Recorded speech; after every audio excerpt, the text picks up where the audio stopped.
La théorie des parties prenantes, en anglais les stakeholders, stipule que l'entreprise doit tenir compte de toutes les parties avec qui elle est en relation pour dessiner son développement et sa prospérité. Au-delà des actionnaires, l'entreprise gagne à intégrer les besoins et revendications des employés, des clients, des collectivités locales, des associations, des médias, etc. Selon cette théorie qualifiée de soft, une partie de la valeur créée par l'entreprise devrait être reversée à ses parties prenantes. Or, dans certaines zones du monde, l'entreprise fait face à d'autres acteurs qui souhaitent s'enrichir à son détriment. Des acteurs criminels qui utilisent violence, intimidation ou corruption pour arriver à leurs fins. Ils utilisent diverses techniques, tout d'abord la prédation de ressources, par extorsion, vol de produits, vol de données, piraterie, kidnapping, espionnage, etc. Le groupe criminel s'empare de ressources ayant une valeur monétaire et demande directement un paiement à l'entreprise. La seconde technique, apanage des mafias, est plus dangereuse.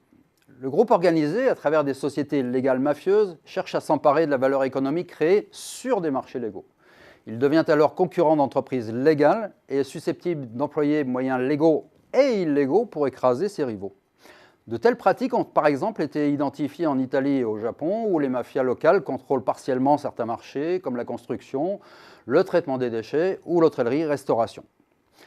L'entreprise aux prises avec de tels acteurs distribue donc une partie de ses richesses, non par choix, mais par contrainte.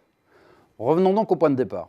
Nous avons évoqué la théorie des parties prenantes, qui est vue comme une théorie humaine, soft, où l'entreprise contribue à améliorer son environnement social et sociétal grâce à la négociation avec les acteurs qui l'entourent.